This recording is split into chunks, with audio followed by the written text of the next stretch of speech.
And cue the music. John Cusack. I don't know. What's up, everybody? Welcome back to Books and the Bullshit, where the topics are made up and your opinions do not matter. They don't. Seriously. I know sometimes we ask for your opinions, but... It's only so we can make fun of you. Yeah, that's basically what's going on. So, y'all know me. I think you're here for me. Zachary Chopchinsky, the Bowtie author, USA Today bestseller. Woo woo! And I'm here with Martina McAtee, also USA Today bestseller, Queen of Snark and Dark, and soon to be other things. Martina, how are you? That was fucking creepy. I'm a little creeped out now. Don't That's whisper. Fair. I hate whispering. Hey, how you doing there? And that is why I hate whispering. That specific song is just like the creepiest shit ever. And dudes that be whispering in clubs and stuff like that, I guarantee you their breath is horrible. Like, it's only the people that have secrets and want to whisper, their breath is terrible. Have you ever tried to whisper in a club? You can't. Whisper in the club is a lot like, hey, how you doing though, mama? They're whispering. Yeah. And they're all like, what? I can't. What? Huh? Hand job. What? Huh? So, this is a weird... Speaking of hand jobs. I was getting ready to say, this is a weird segue, but is it though? Today's episode is going to be focusing on LBGT. Oh, Jesus. No, I messed up the acronym. LGBT. It's only because he's so gay, he just really doesn't want you to know that he knows the truth. Even though we all know the truth at this point. Even his wife. So, guess what, June? I've known it for years. What the? Oh my God, Ty just scared the shit out of me. Why? I'm like, what? Because something came out from underneath the couch and started like face fucking my foot. It's not like that's the first time that's happened. That's true. It was a fat cat. It was my fat Thai man, and I love him. So, anyway, in honor of June, Pride Month, Martina, you're going to have to take it away on this one a little bit here. You mean unlike every other episode? Look, I do the intros and then I hike it off to you. You volley it back to me. That's how this works. Is it though? Yes. Okay, so we're going to talk about LGBT books and... Yeah, you almost fucked up on that a little bit, didn't you? Well, because I was thinking... I want to also say and TV, but in my brain, I couldn't figure out whether I wanted to say books or television first. And then Okay, I'm so sorry, but you were saying you wanted to say in TV. I thought you said and TV, and I was going to be like, what's the TV stand for? I thought that it was a new acronym. So far as I know, it is still technically LGBTQIA. Now, plus, in all sincerity, would you mind defining that for those listening? I can do it too, but go ahead. You want me to list them off? No, just what does the acronym stand for? It's Pride Month, but what does that acronym stand for? All of the Lesbian, gay, transgender, intersectional, queer or questioning, depending on who you ask, and then asexual as well. Okay. We're trying to have some sustenance and teach people some shit. Some people might not know about the full thing. Because it feels a lot like I'm in class and you just wanted to see if I did my homework. That's what that felt like. Especially with that shit-eating grin on your face while you're making awkward eye contact with me. I make awkward eye contact. It's what I do. Firstly. You make everything awkward. And secondly, you sound like the people that complained about me yesterday. Oh, I forgot bisexuals, didn't I? Sorry, Michaela. I'm sorry. I totally just sold out my own kid. Sorry. Oops.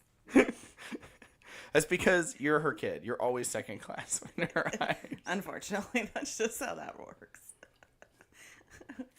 You're the Gen X of the LGBTQ community. And just forget you're there. Of course you are. Isn't everybody? If we have some bisexual listeners, they're going to be like, fuck you, dude. I know. They're just going to be like, wow, she didn't even mention us. Of course. Wow. Now that I'm thinking about it, this is a really dangerous group to be talking about because we could get some really bitchy emails. Well, I mean, they'll at least be entertaining. That's true. I mean, if we're going to be roasted. Yeah, if if any of our Pride community wants to just for funsies roast us and we could read it out loud, please send us an email. Just don't talk about my weight or my eyebrows. Please. Off-limit topics. Yeah. Yeah. Anything else is fine, just not my weight or my eyebrows. I like it. Yeah, what the hell's wrong with your eyebrows? Well, nothing because I draw them on, but if there's nothing there, sometimes they look a little drag queen. Oh, sometimes you might be in a hurry and give yourself an expression you didn't Oh, one mean time, to. let me tell you something. You are not wrong. There has been days when I'm like, good enough, and then I'll put my glasses on and I'll go and I'll do some stuff, and then I'll look at myself in the mirror, and it's like I'm constantly like hooking one eyebrow up, like what? I'm just like, and I'm like, shit, and I have to go back. The majority of my makeup routine is me trying to draw my eyebrows on symmetrically. You need to get a. I need microblading. That's what I need. You need to get a a stencil. No, I just need somebody to tattoo my eyebrows on and be done with it. I mean, do you shave your eyebrows or do you just not have eyebrows? I just don't have them anymore. I'm old. Eyebrows fall out? Sometimes. Yes, Zachary. Oh man, that'd be crazy shit. I already have a long enough face. They It's got because- eyebrows that break up my big ass No, head. the problem is that girls like me, who are a certain age, lived through the Smallpox vaccination? 2000s, where everybody had minuscule eyebrows, and we all plucked and tweezed and waxed our eyebrows into thin little creepy lines. You can only do that so long before your eyebrows just go, we're Fuck not you. doing this anymore. Yeah. That's why they always tell you not to shave off your eyebrows, like even as a joke, like if you like shave somebody's eyebrow or whatever, because it doesn't always grow back. Your widow's peak on your hairline, the same thing. Because some people will like shave that off to like have a symmetrical hairline. They're like, you keep doing that, it won't grow back, or it'll grow back all fucked up. That's crazy. I didn't fucking know that. Yep. I don't have a widow's peak, but if I did, that'd be I do. fucking I crazy. shaved it one Oh, time. I know. I'm looking right at it. Yeah. And now I it's- can't stop looking It at took it. years because it would like grow back and then. It's almost like just a little baby hairs right here. It's just Oh no, that is my barber nicked that up a little bit. He tried to bring that up, but I shaved mine off to have a symmetrical hairline, and it took years for that shit to grow back and not be fucked up. a symmetrical hairline. I'm sorry. What does that mean exactly? It's in a straight line. That's not what symmetrical means. like you were trying to like just Like get like I had like a like my face was just like boxed, and like picture framed, so it was like symmetrical around the sides, and I didn't have this like. Ew. I don't you know. look less like Eddie Munster than you do now. Yeah, I don't you know. even wear vests like Eddie Munster. Eat a dick. We're supposed to be talking about pride. Do you have pride in your widow's peak? I do now. Eddie Munster? Fuck you, lady. I will not stoop so low as I could. I will let it go. He's Yeah, not, okay, on he's that not gonna note- make fun of my eyebrows. Yeah, I was getting ready to say, yeah. On that note, if you guys are going to roast us, leave my fucking window speak out of it. We all have our things. I'm telling you, that community, technically our community, they can ferret that shit out. They have a sixth sense about these things. They will hone in immediately on what you are most self-conscious about, and then strike. Hi, Martina. I'm Tom. Oh, honey, those eyebrows, though. Exactly. What the fuck? How did he know? Okay, so So we're probably so let's talk a little bit about before we'll try to get as much knowledge in this shit as we can before we just inevitably go off in our little. oh, fucking are you rabbit really holes. gonna try to talk some history now? Well, no. I think Pride. No, I think Pride Month represents, and I think it's a great thing, and we should continue that. It's celebrating those people that have for a long time. You know, it's like a lot like Black History Month and so on. It's just classes that we need to make sure that we're learning more about because they're such a large part of our community, and I think that Pride Month is actually really, really cool. Yeah, no, and Pride is fucking fun. Pride is It great. is. But it did start out as a riot. It did start out as a protest. So the Stonewall riots. Yeah. I was trying to think of the name. I'm like, yeah. Yeah. Have we spoken about that? Haven't we talked about that before in the podcast? I think the old version of the podcast. I don't really think we have. I don't think any time we've. But ever I feel talked like about, it might have been I mean, we. we I talk feel about like gay we, shit all the time. I but, feel like we have had that conversation about the Stonewall riots it's before. possible. I mean, it's not like I just go around spouting shit about the gay community. Is it but, like the Zoot Suit riots? Yeah. Like, no. Only in dresses.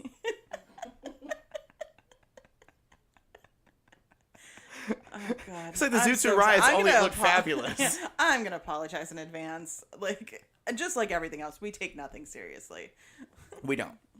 And it's all in good fun. If we Yes. were really going to insult you, we wouldn't do it on a public forum, trust. Well, Not that we do that behind the scenes either. No, I mean, well, you'll still know. I'm necessarily going to ruin my career over it. That's all I'm trying to say. I'm going to stop talking. Yeah. Maybe we should just talk about some books or television shows that have great LGBT representation. I think so. I think and I think it's really interesting now. I've noticed a lot, especially in like TV, like commercials. I pointed out to Layla, they have like over diversified. Like it is like immediately it's like an explosion. Like you'll have a commercial and they'll make it a point to show like 6 couples buying a Toyota, and none of them are like straight white couples anymore, which is fine, but it's funny. It's just like there wasn't even a white person in that commercial. It was all the other races. Some are gay, some are bi. It's just I get funny really as shit. excited though whenever I see like gay or lesbian couples in commercials. I'm like, oh. I was like, I see what you're doing there. I know it's a little pandering, but I see you anyway. It's okay. Same. 'Cause Like, it's good to normalize, and it's great to like just have that representation. But my God, tell me that you saw the Twitter explosion when Listerine put out their Pride Month mouthwash. no. Oh my God. They're like, you want to talk about the height of pandering?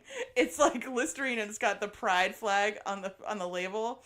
And then, like, there's all these gay people who's like, when I get home and I want to wash my dirty gay mouth. Like, it's just like, I mean, the fucking memes, the pictures, Twitter did not disappoint. But Pride Listerine, they were just like, come on, bitches. We know you're pandering. Stop it. Like, just stop. They got Pride herbal essences, shampoo, and conditioner. Like, just because you say pride put a flag on it, you're not helping shit. No, you're still taking their money. Like, Yeah. you just fuck. Like, it's different with, say, like, Converse that has their Pride ones that have the rainbow on the bottom. Because you can wear that.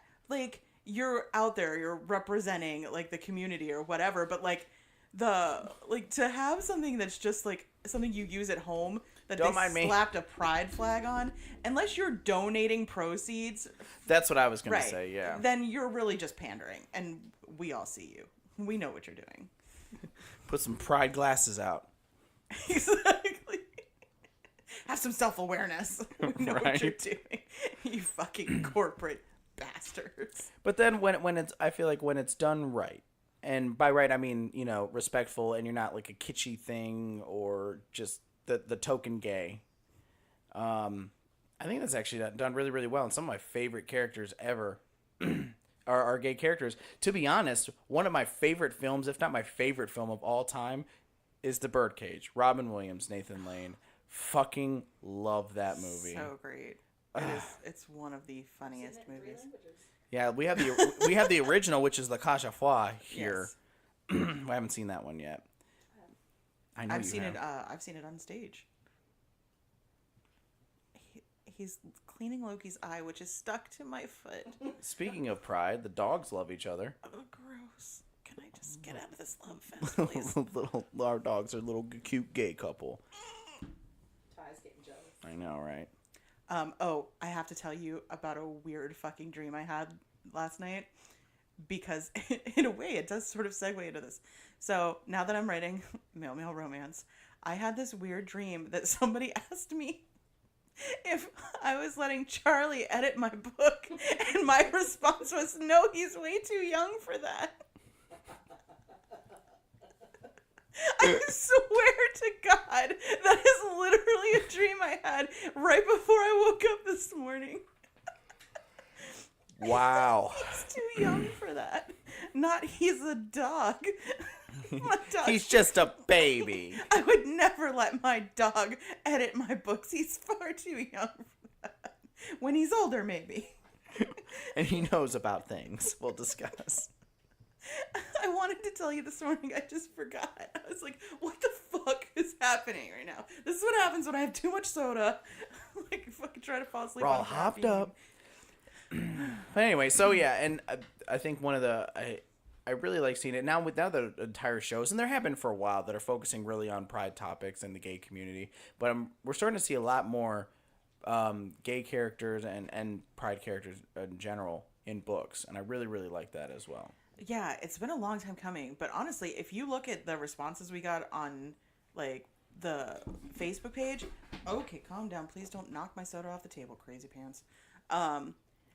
You'll see there's still a big gap. And I don't know if that's just people not reading LGBT, but it's still just not enough. It's why I started Seven Sisters, because there's just not enough books out there that are diverse, especially for young adults who need to see themselves represented in books, movies. It, like, helps with their identity, and it helps them... Hi, Livy.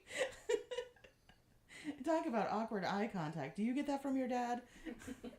They all do.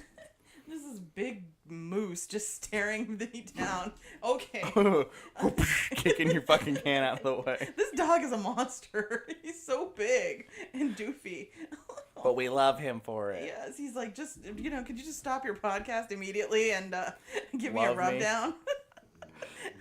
While the other two dogs are over here face fucking each other. Scratch his chest. There it is.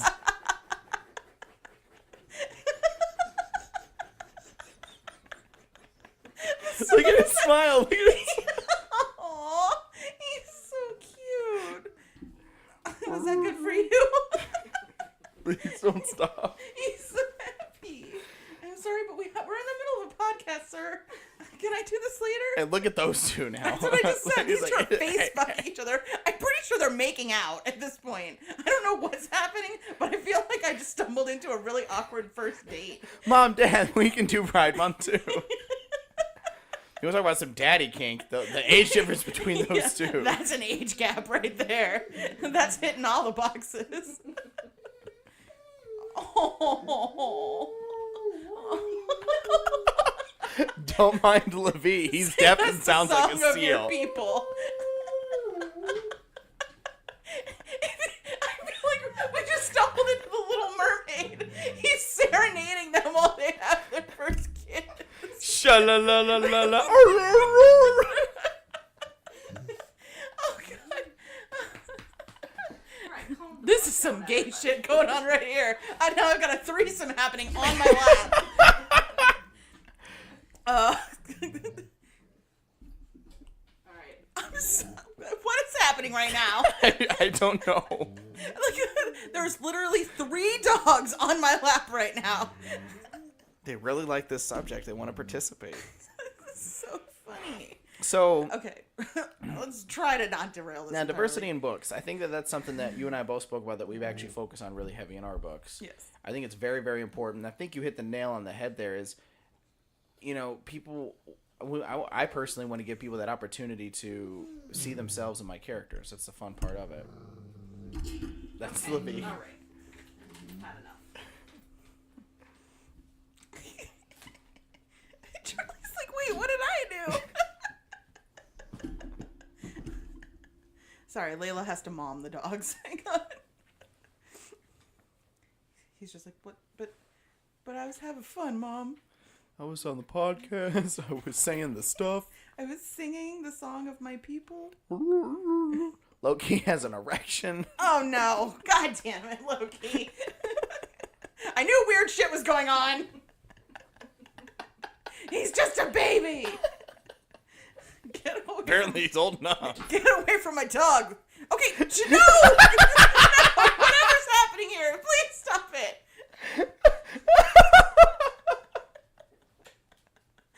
This is now officially Wild Kingdom. Oh God! Please no. What's happening? All right. Oh God. All right. Oh, this is never Pride. goes well. They're definitely, your dog definitely is prideful. Yes, he is. He's very proud. Little Italian Greyhound stallion. But yes, representation is important.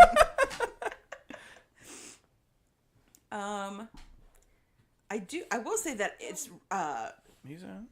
YA LGBT books is actually a really popular genre right now, as evidenced by my author Alexander Eberhart's sales. Doing very well. He does very well, very well. so well. I'm like cattle prodding him for the third book. I'm like, come on, dance, give me my money. No, not really. I mean, It's a your great money, book. your money. That's what I Yes, meant, kid. yes, Your it's money.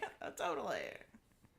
But no, like it is a great genre, and it's nice to see like so many books being published, like that are specifically for the LGBT community. But it would be nice to just have more overall representation where we didn't have to just keep sectioning it off. Like, oh no, we're representing them, but only them. Like, Right. This is a gay book. You know what I mean? And that's Like, I mean, my books, I have them listed under LGBT, like for the Deadlings, but they're also listed under just basic, you know, shapeshifter, witch, paranormal, stuff like that. Because I mean, I have gay characters and straight characters, and like that are main characters and have a voice in the book. But it would be nice that we didn't have to just keep sectioning it off. And I feel like honestly, the it goes two ways because because I've also seen It's bitextual. when it's, God damn it, that's a good word, bitextual. I write two genres. Yep, that's a thing. We're putting that on a shirt. I write two genres. I'm bitextual. I write two genres. I do too. I'm writing the middle grade You books write now. all the genres. I do. You're multi-textual. I'm a Yeah. whore. You're a whore. You're pantextual. Pantextual. All He's of like, it. I'll write anything. You know you like it. But then I also see people using that segmentation to just profit from it as bullshit. I've been at book conventions where I point out to Layla, I'm like, that's ridiculous. Where you'll have an indie that wrote a cheesy, a Walk to Remember retelling love story where the characters are gay, and their table, they'll have two big pride flags and glitter and a pride tablecloth and signs that say pride and coexist stickers and all this other shit, and it's just like this booming thing in the middle of the room, and I'm like, I feel like at this point you're not trying to represent pride as much as you're trying to profit from it, and I didn't really like that. Yeah. I mean, to me, it's a matter of... And for the records, you don't think I'm shaming, I outsold the shit out of them, so please don't think it's because, oh, they got business. They actually didn't do very well, but what they were trying to do, I really didn't have a taste for. I think it just, to me, it's a matter of, like, is this an own voices situation where, like, they are part of the LGBT community, and they're just, like, putting it out there, like, pay attention to me, because that, I'm like, fine, it's your... I mean, not like anybody has to get my approval, but like, I get it. Yeah. Like, you know, you do you, and you like you know, represent any way you want.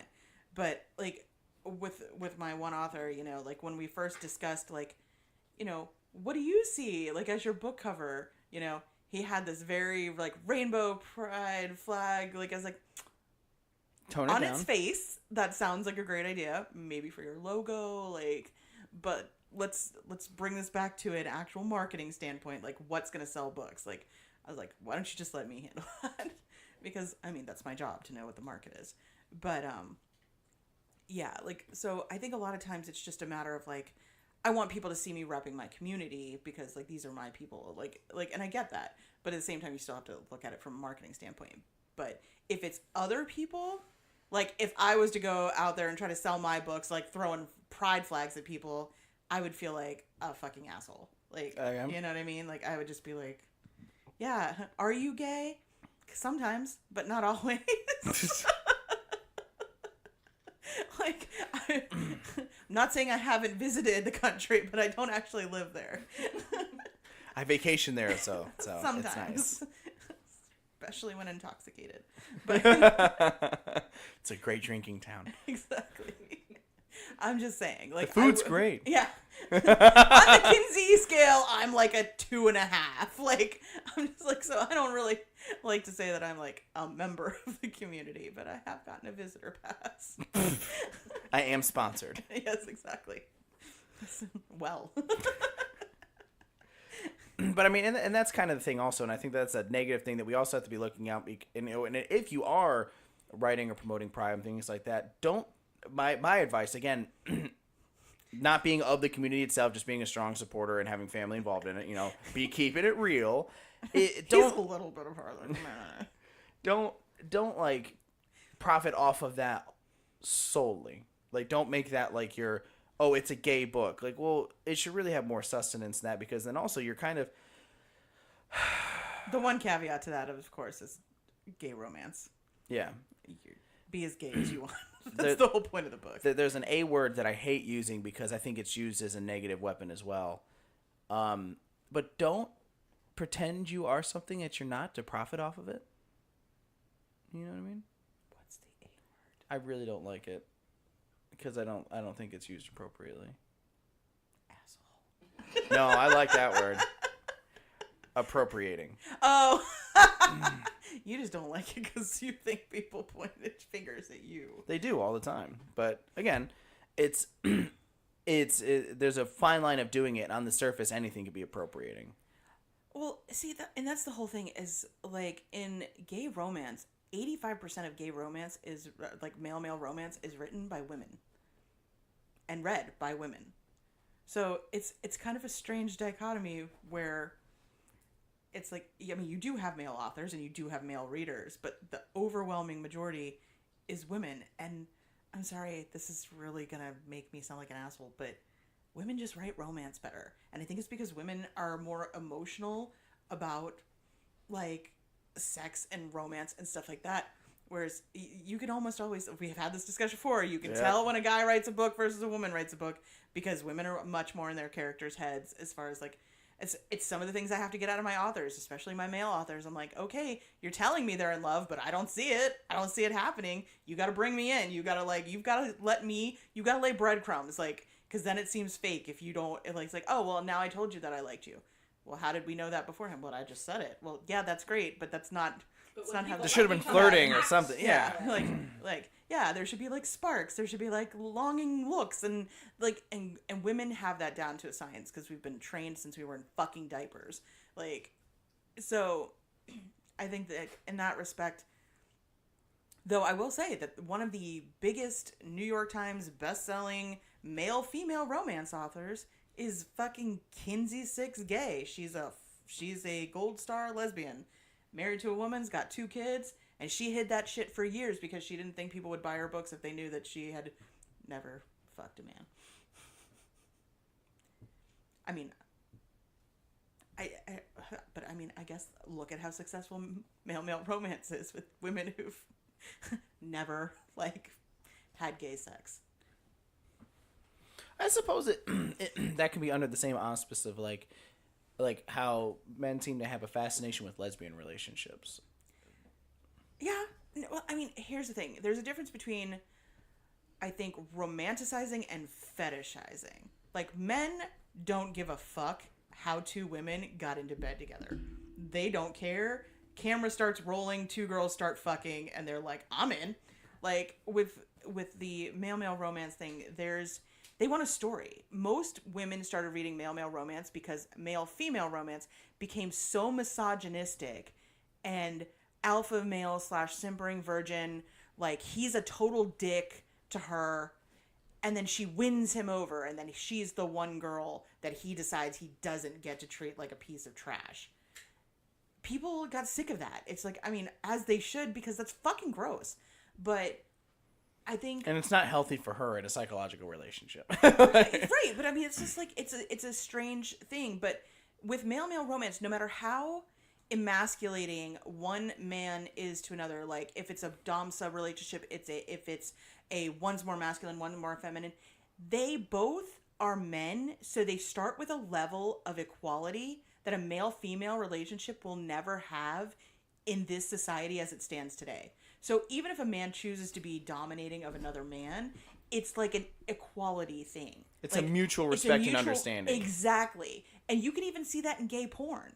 Like, even if there's a dominant scene, there's always, like, a sort of, like, mutual understanding going in that when they walk away from this, nobody's lost anything. Whereas in male-female porn, it is so degrading to women. It is so just debasing and degrading and treating girls awful, and these girls look like they've just been hit by a truck by the time it's over. And I think that women a lot, and I know this because I'm in the community, like, women read male romances because they can still enjoy the tropes that they liked without feeling like they're betraying their fucking gender, you know? Mm-hmm. So I think that sort of thing matters, and I don't think it's fetishizing men necessarily, like 2 guys having sex. I think it's just like, it's an actual storyline where you don't feel like you're you're betraying your gender if you like a dom-sub relationship, or if you like, whatever, daddy kink, or if you like, like age gap, like whatever. Like, you can enjoy that and know that the two people in this book have like a mutual level of like understanding and respect, which you just don't see anymore in a lot of male-female romances. It's why I stopped reading them. So there. Thanks for coming to my TED Talk. We have a lot of those here. Yeah. I'm going to put my soapbox away now. We need to start to get some of that fucking TED Talk money, though. Yeah, no shit. Fucking shit. All right, so getting more into some of the more interactive parts of Pride Month, I think we have an interview kind of lined up for this, right? Yeah, we're going to, well, theoretically, we are going to talk to one of my authors, Alexander Eberhart, and also a author who goes by S.M. James. That's not what she goes by on Twitter, but that's what she writes under. But we should probably talk about the responses we got on the Facebook. Oh, yes, a very good point. Okay. So we put it out on Facebook and we asked like what your favorite books and television shows were that had LGBT representation. So I'm going to go over some of them and I figure like we can talk about them. Has anybody watched Schitt's Creek yet? No. How can you? I'm so mad at you because I told you it's short. Every episode ends on a storyline and then you can just move on with your life. They're only 23 minutes and they're on Netflix. And it is one of the best shows on television. It's a Canadian show and it's Eugene Levy, who played the dad in American Pie, and his son, Dan Levy, who wrote the show, and Dan Levy plays David on the show, and Eugene Levy plays his dad. Yeah. And it's basically a show about a family that loses all their money because I guess the business partner ran off with all of the money. They embezzled it. And so all they have left is this town they bought as a joke called Schitt's Creek. And so they live in this hotel, and the son David and the sister live in one room, and the mom and dad live in the other room, and they have like adjoining rooms. And it's just all about their lives in this little town. And David is pansexual. And my God, if I ever had to just live my life with only one set of gifts, it would be every face and every expression he has ever made on that show. He is like the funniest person, and every face he makes, the way he talks, he's so funny. And when he explains pansexuality using wines, trying to explain to the girl that he had sex with, and he's like, well, sometimes I like red, but sometimes I like white. And he's like, and occasionally, what did he say? A rosé. He's like, and once a Merlot that used to be a Chardonnay. She goes, so you're saying that you like all wines? He's like, I prefer the wine, not the label. I was like, fucking genius. I was like, that's fucking genius. And he's just the funniest, sweetest, most adorable character ever. So everybody should be watching Schitt's Creek. And if you're not, fuck you. Damn, Martina. Rebecca also, because Rebecca is like, Rebecca Milhone and I are literally the same person. She also mentioned Tales of the City, which are a set of books, but they are being turned into a show for Netflix, and it looks really good. I don't know much about it, though. I have to also jump in because as I'm going through a lot of these comments and posts on here, I'm noticing that there's one huge one that is not mentioned at all, and I have to say it because I just have to. Fucking Rocky Horror Picture Show. Yeah, I mean, definitely. I think it's because it's not on TV right now. Like, we focused on TV and books, and it's a movie. Well, there was also like somebody in here put Rent. Yeah, a musical. I mean, God knows there's. We know the gays are in musicals. 100%. Don't nobody represent life in musicals like the gays. They show up. Well, like, one of my favorite musicals of all time is Hairspray. John Waters. Yes. Yeah.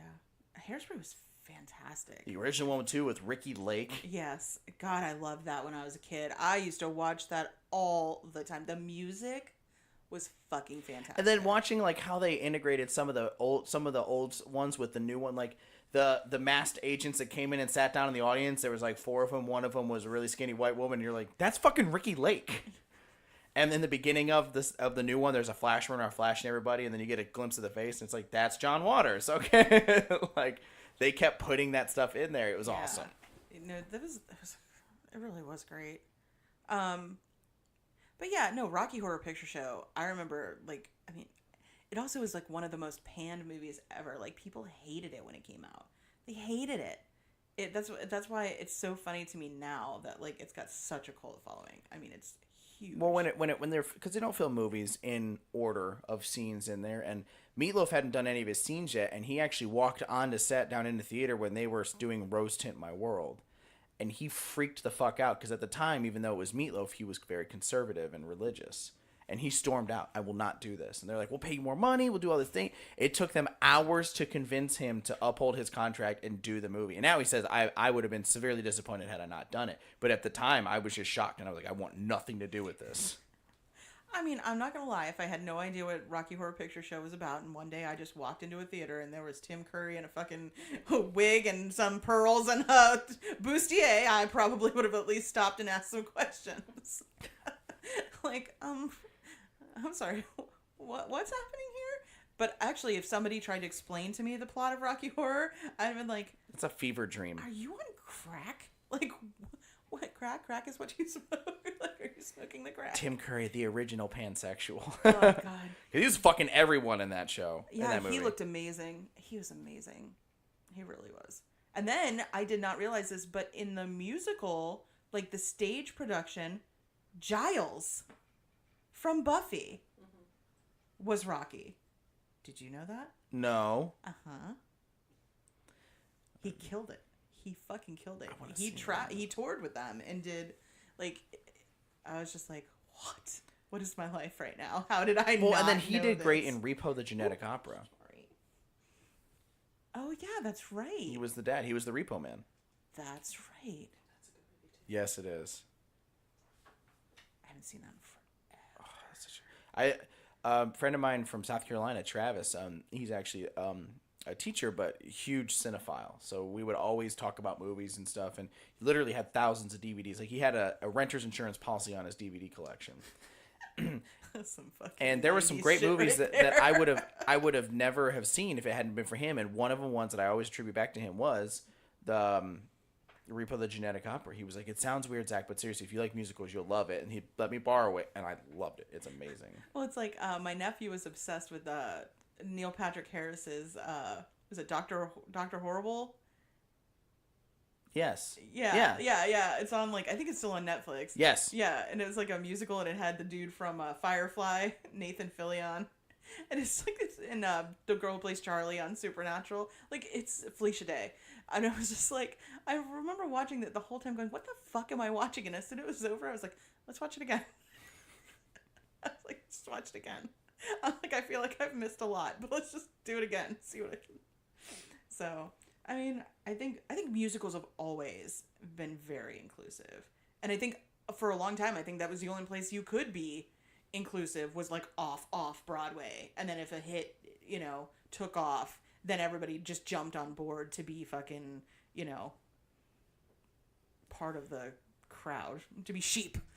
You're all sheep. And they could represent something. Like Martina Rosenberg commented Rent was hers. And what Rent stood for and represented was fantastic. And obviously the show itself is amazing. So sad. But yeah, and it was the guy that wrote it, unfortunately, succumbed to his AIDS like 2 or 3 weeks before he debuted on Broadway, which is so heartbreaking. But I still can't listen to certain songs from Rent without just bawling. It's so sad. I mean, my favorite one is oh, really? Wow, I listen to it all the time, and now I can't think of it. Not Bohemian Rhapsody. Fucking. I mean, speaking of representation, we see you, Freddie Mercury. Freddie Mercury, you ain't going anywhere, girlfriend. No, what's the show? They're in the. This is painful. I know. No, they're in the cafe and they're singing and they're making fun of the one guy, like This is our Akita Avita. I know exactly the scene you're talking about, but I cannot for the life of me tell you the name of the song. And I know every La Vivo. I was gonna say I know every lyric to that entire fucking I've known it song. this whole time. I was just Oh, fuck you, curtains. Anyway, Martina, please continue. Sorry. Zach is fucking the curtains. Well, I am, but not currently. I might be. Rosie says Shadowhunters TV show and the Mortal Instruments books with Magnus and Alec. Oh, yeah. Shadowhunters TV show killed it as far as the relationship, the LGBT relationship there. I have to say, I was not a fan of I'm going to be completely honest. I never read Cassandra Clare's books. I have my reasons for that. But I think we know. look, I'm just saying, certain people I just can't get past their personal attitudes. Anyway, but in the books, a lot of people have a problem with how one of the characters treats the gay character, Alec. They say it's very like gay bashing and that it was very tokenistic. Like she just added it to say that she had the representation, and then later on when it blew up, then she very much tried to like pander into it and lay into it. I don't know if that's true or not, but the whole idea It was implied. Well, the thing, the whole thing is just like, it kind of just left a bad taste in my mouth about it. Like, and I just didn't want to read it. I just was like, I'll just skip it. But the TV show did a fantastic job because they made it actually like how it should have gone down, as far as like everybody was super accepting, and their relationship was kind of at the forefront, and it wasn't like just like, oh yeah, look, we have gays too. I scrolling through, I looked at the next one, which is Elizabeth, and I'm like, of course it is. What, for Glee? Yeah. Okay, no, real talk. Glee was one of the like goofiest shows, but Glee got me through some of the most difficult times of my life, to the point where I watched that show on repeat while my mom was in hospice. There's not a single episode that I probably couldn't quote or tell you like what songs were played on it, because it is the biggest escape show ever. You don't have to think about anything. You can listen to the music. Everybody knows the songs on it. And like up until season 4 or 5, everything was like resolved in one episode for the most part. Like it was just very high school. Like, so none of this stuff was like life or death. And then when it finally got to a point where it was life or death, like most people were old enough to get past it, and the writing sucked by that point anyway. You're talking about when they go to the one group goes to New York, and yeah, the fact that like both couples break up in the same episode, like even though like it fell apart because Ryan Murphy, in true Ryan Murphy fashion, got another fucking show, and as soon as he finds another show, he drops the show he's working on. So with Glee, he came up with a new normal. Then the new normal, he had American Horror Story. Then a new normal got thrown under the bus. Then when American Horror Story came out, then he had Scream Queens, and all of a sudden fucking the lines for American Horror Story never started making sense anymore. Like, he's like a fucking kid, just shiny object. Like, oh, what's that? And then the rest of the... He's like a rookie author that has a new book idea and stops working on their current project. Yeah, he's just like, you guys take it from here, I'm gonna go. Like, and so, like, well, the one thing I will say is every single one of his shows has LGBT representation. He's gay, obviously, but he makes a point of, like, just always integrating the community into all of his shows, regardless of how good, bad, or asinine his storylines are. So for that, and at the time, Glee was pretty controversial. Like, I remember people boycotting Glee with Kurt and Blaine's first kiss. And then when Santana came out as gay, like, they were just like, oh, this is, like, people just always just had such a strong opinion about it. But, like, I mean, it made Chris Colfer's whole career, Like, it made Darren Criss' career. Darren Criss is doing fucking fantastic. It was a great show for the time. So I won't say anything bad about Glee, no matter how, like I said, fucking stupid the ending. Kind of like the last few seasons were just, they made very little sense. What about the OG gay show? Throwback to them, their 90s. At least for me.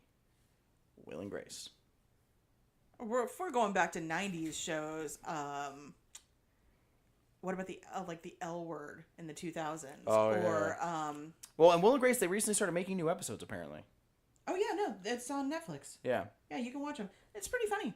I mean, I thought Will and Grace was adequately funny. Like, it was never like, I'm not a sitcom person, so I'm not really the person to talk to about it, but I thought it was pretty funny. But the newer episodes, I think, are a little bit more dirty because they're on Netflix, so, you know, their jokes are a little bit much more funny. They had Nick Offerman on there for a while. Well, he's married to the chick who plays Karen, Mm-hmm. and that shook me.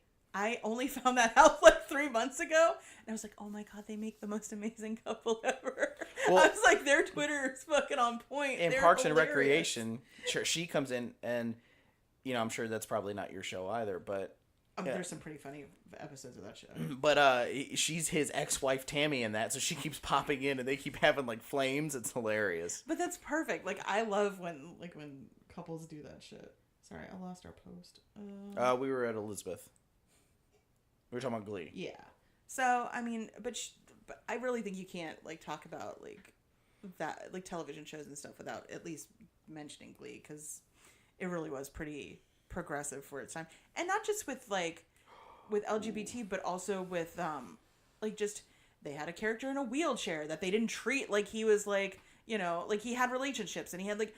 He was getting some. Yeah, there was a lot of, like, they had a lot of good things. But, I mean, putting the best dancer in your show in a wheelchair, come on, guys. Like, he can dance in real life. He's one of the best dancers. Well, in that 70s show, all of them, but all the actors and actresses, except for I think it was Ashton Kutcher, or whatever, all went to Juilliard, and they're all classically trained dancers. That's why in some of the dancing episodes where they do the spoofs, and they're all just killing it, so like each one of them actually went to school for dance. Well, another show like that is Riverdale. Like, they do a musical episode every season because every single solitary one of the cast members can sing. So this season they did the Heathers, which, by the way, great fucking musical. It was a great 80s movie too, but they did a great job on the musical. I'm obsessed with the music from that show. But Cole Sprouse, who plays Jughead, he never sings in the musical episode, so everybody just assumed he couldn't sing. And I actually saw him in an interview where they put him on the spot, and they were like, Sing, bitch. They're like, everybody here has to do just has to sing a couple bars of a song. He looked like he wanted the floor to open up and swallow him, and I never felt more in tune with somebody in my whole life, because if somebody was just like, sing on camera now, I would fucking vomit right there on the stage. I would literally just vomit and die. Like, no. And that's what he kept saying. He's like, no, I'm not, no, you don't want that. Trust me, you don't want that. And like I was like, come on, you gotta do it. So he he just kind of like sang, I think like the first line of Unforgettable or whatever. But you could just tell he was like terrified. He was like, his voice was shaking. He fucking killed it in the Heathers musical. Like, he can sing. He can sing amazing. Some people can sing, they just don't like the fear of doing it live. Yeah, it's terrifying.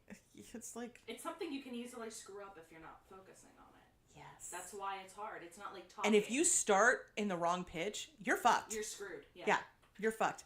And there's something very different. It's hard when you're in front of a group of people because there's all these noises happening and you can't quite hear yourself. And so if you can't get the right note in your head, which a lot of people can't. A lot of people need a lead. Right. I do. If you can't get that lead. Chorus was great for me because I can match pitch. You can pick it up. Right. Yeah. But if you actually were just like sing right now and it was just music, I would panic and I wouldn't know where to start. It's why chorus was great. I was like, yeah, just stick me wherever you need me and I'll just match. I'm fine. Yeah, yeah, exactly. So that's the fear. It's not being able to do it. Right. It's not wanting to be put on the spot because you're not in the right mindset and you don't have the right tools to do it. And the nice thing about television is that, you're in a recording studio. If you do it wrong, let's do it again. Yeah. Exactly. And you have people who go like, let's just strengthen this, let's lower this, let's move this. Like, they clean it up. Yeah, they clean things. Yeah. And that's like, I think there's comfort in that if you're a shy singer. It's a security blanket. But my God, like he opened his mouth and people were like, is that really Cole Sprouse singing? And they were like, yeah, no, that's totally him. And that's another show that's got great representation. I mean, as kitschy as the show is, it's highly addictive. It's well filmed. It makes fun of its own, like, wokeness. You know what I mean? Like, which I appreciate. Anybody who's like, yeah, we know what we're doing. Like, I appreciate that in a show. But back to the list. Sense8. Anyone? That fucking show was amazing. Please tell me you guys have watched Sense8. Never even heard of it. Oh my fucking God. You'll never watch it because it requires you to actually focus and, like, watch the entire season. And the first 2 episodes, I literally sat there. I would say it took me 3 episodes to really understand what was happening. But I was so fascinated by what I was watching that I just kept watching. And it's like, I can't even explain to you what it is other than a group of people are all born at the same time on the same day. And because of this, they're linked psychically. And so they have the ability to basically jump into each other's bodies. And so, like, one of them is like this Asian girl, and she's really good at karate, and the other guy's like a bus driver in Africa, and the other girl's a DJ in Amsterdam, and so are Iceland, and one's a cop in New York. Like, but when they realize they have this ability, at first they don't understand, but the way they shoot it and the way they start to become like this family, and the one girl is transgender, and her parents keep dead naming her, and you could tell that there's like an issue with that, but she's with this drop dead gorgeous lesbian named Amanita, and their relationship's amazing. There's a Mexican actor, and he's gay, and he's got a long-term boyfriend, but he's afraid to be outed because he's a Mexican, like, action hero. And very machismo. Exactly. Type, yeah. That's his whole identity. So then he has this girl that beards for him, and she ends up being like almost like a third in their relationship, and she's like their best friend, and she doesn't necessarily have sex with them, but she's in the room when they do. But like there's these scenes where couples start to have sex, and because they can morph in and out of each other's bodies, it becomes like an orgy scene almost. And it's so beautifully shot, and it's just, this show gives you a weird sense of family. Like, I don't understand. I don't know how else to explain it, but there's a scene where all of them are singing What's Going On by 4 Non-Blondes, and they're all in different places, but they're all kind of with each other at the same time. And it was just such a great show, but it was so broad, and they traveled so far in the world to shoot it that I think Netflix just broke themselves. Like, they just couldn't afford to keep it up, which is crazy because it was one of their highest ranking shows. And people were devastated when the show was over because it does have the best representation. There's transgender characters, there's bisexual characters. Everybody at the very, like, everybody fucks everybody else, and there's no weirdness about it at all. It's just like everybody's just in it, you know? It's a really good show, and I know you don't like those types of shows, but it's definitely worth a watch, and it's complete. It's all done. Like, there's no more episodes, so. The next example, I can't believe I didn't think of. Buffy? In our list. Yeah. Tara and Willow. I just figured we didn't get there yet. Oh man, that's such a good one, and it's so sad. But then also, I can relate to when we get Dark Willow, and she's like, "I'm gonna make you fucking pay for that." Yeah, shit. but here's my biggest problem with both those things. One, textbook kill your gays. I cannot stand it. It's like, oh, she worked so hard to just come into her own and really find an identity, and now she knows she's a lesbian, and here's the love of her life, and everything's great. Now she has to die. You know, it's just like, I think it's because initially when it first started, that was such a traumatic thing. It's great for character development and everything. But now so it became rape, but it's really now pandering. it became a trope, and it's pandering. I agree. Like, but it was a thing back then too. It was still a thing back then. Like, you couldn't have a happy lesbian couple. They just had to murder one of them.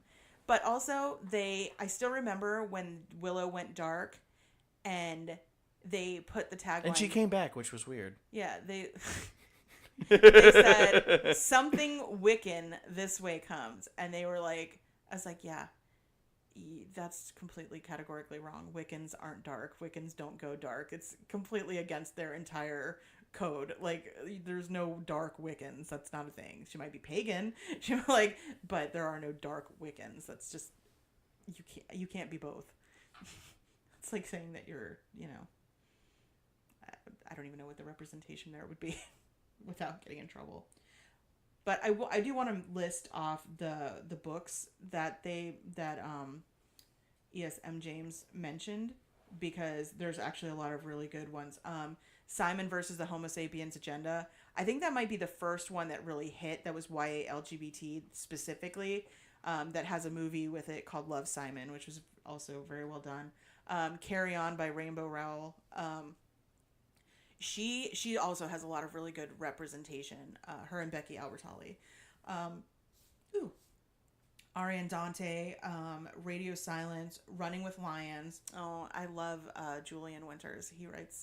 He's friends with Alexander on Twitter, and they talk all the time. But he's a cutie, and I haven't read his book yet, but I have it on my Kindle. Jack of Hearts. Oh, there goes Sunday School. That's my author, Alexander Eberhart. Social Intercourse. Now, that sounds like an interesting book. Noah's Song, Cinderella Boy. Oh, hey, somebody is doing a LGBT fairy tale retelling.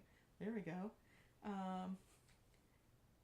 Now, ESM James writes YA LGBT, which is why she seems to have her finger right there on the pulse of all the books. We talked about that one. Oh, Dawn, yeah, I forgot. The Color Purple. Did you ever read the book? Oh, man. Not the book, no. Okay, so in the book, she has a relationship with the woman who was her husband's mistress. Like, she has an actual affair with her. And I forgot about that because they don't play it in the movie. No, yeah. Yeah, but no, they have a relationship in the book. Like, so, God, that book was so good. I haven't read it in so long. I don't even remember much about it, but I do remember that she was in a relationship with, well, they had a friendship in the movie. Like they kind of played that aspect of it, but they didn't play out the rest of it. What do we got left? Sorry. Madeline Miller's Son of Achilles, which they said is their favorite LGBT book, but I don't know much about it. She didn't say anything else. Min says there's a Korean drama called Personal Taste that she thought had good representation. But honestly, there's a lot of K-dramas out there that I think have a lot of LGBT representation. Like, the Koreans are kind of doing it right. They're definitely... There's shows that we watch now that have nothing to do with LGBT, but are from Korea that are fantastic. Isn't like the Good Doctor? K-dramas are like, K-pop and stuff is huge. Like it's like Mikhail and Jordan are obsessed with it. Oh, and Elizabeth came back to talk about my books. Pandering. She says she's coming back to say that my books have accurate representation of multiple sexualities. I have Kip. She said it was one of the first intentionally LGBT books she ever read. All right. I'll take that. Was it intentional? And she said, and the community around the fandom and around your books is incredibly supportive. I will agree with that. There ain't no... I don't think you can be a fan of my books and not support the LGBT community. I mean, you... Like you know what I mean? Like, that would be weird. You do chase some people away. That's why we had to put that warning in your books. That's true. But I feel like if you don't get that my book has LGBT characters when it's actively listed in an LGBT like category, that's on you. But I mean, if they got it from like a bookstore or something like that, or if they got it... Well, yeah, but she got it straight up off of Amazon. She got a verified purchase. Well, my thing is, if she was hunting in one of the other categories it's in and found it in that category and True. didn't catch that it's flagged. Well, now nobody misses it. It basically says that the book is hella gay, so... It does say the book is warning. This book is hella gay. Yeah. No, it literally says that. Like, so don't fucking tell me that you didn't know. True. That's all right. what we got. And then we're going to try to get some interviews for you. Yep. And then we're going to go from there. And then I guess we'll come back after the interviews and say our goodbyes. Yeah, I think so. Shoulder, I got something going on back here. I'm tugging on your pillow. I don't know why. Is that a euphemism? Not. You tell me, is it?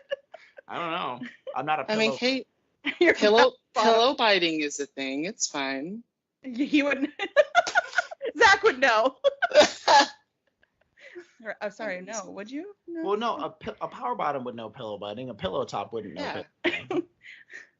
That pillow biting is like you call someone who's like the bottom, you call them a pillow biter. Like that's the insult. So even the power bottom, like even if you were a power bottom, would you still be biting a pillow? Wouldn't you need your mouth free to yell at people? Yes, I don't know. Depends on if you have an oral fixation or not, I guess. I guess that's true. We're all Well, we've learning. never had an actual person who could ask these questions to. This could get ugly real fast. Oh yeah. No, I'll keep you straight. It's okay. No, we want it gay, not It's my job. It's me. I am here to keep the straight, okay? Like that is my quest. No, the Keep gay the gays is, gay. The gay is okay. Me, I'm like an artificial sweetener. Ah.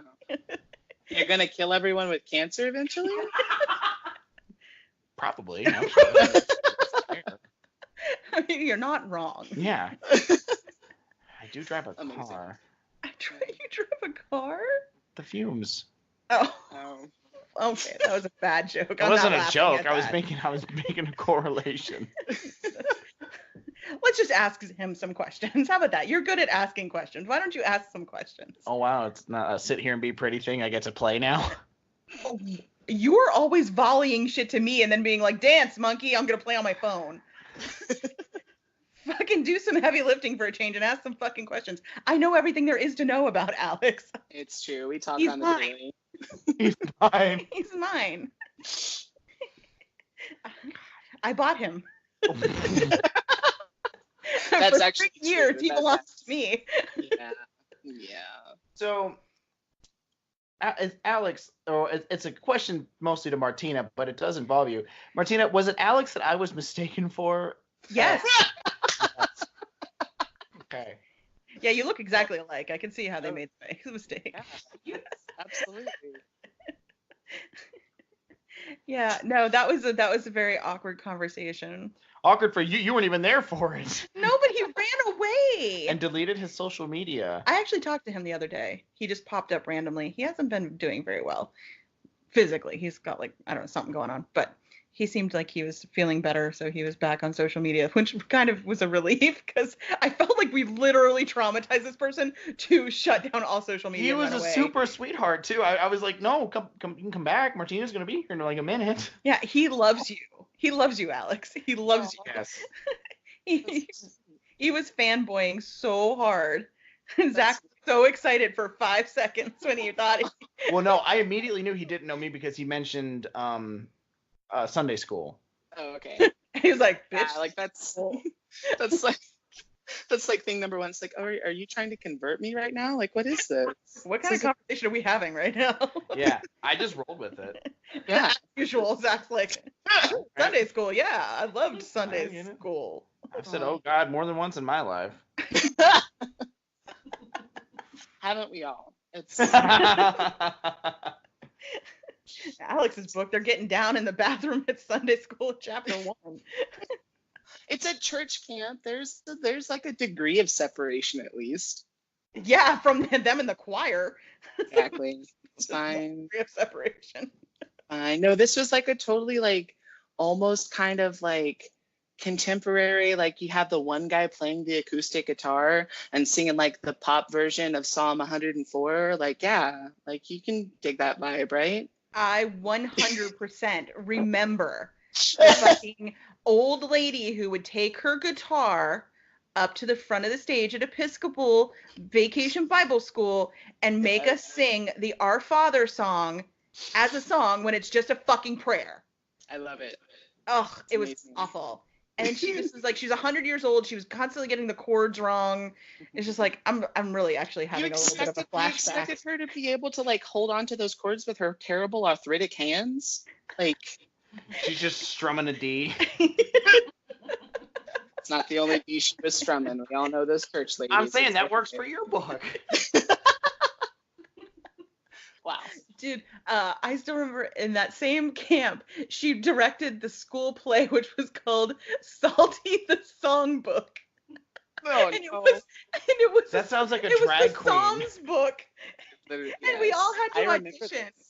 And I remember this. This is like a legitimate character. Like some poor marketing schmuck had to invent this thing. yes, And he'd be like, "Oh God, this is my job. I have to create Salty, the sentient psalm book, to teach the children." yes, and the songbook was an adult, and we were all the children in the play around him, which is now very much, I feel, inappropriate given the climate.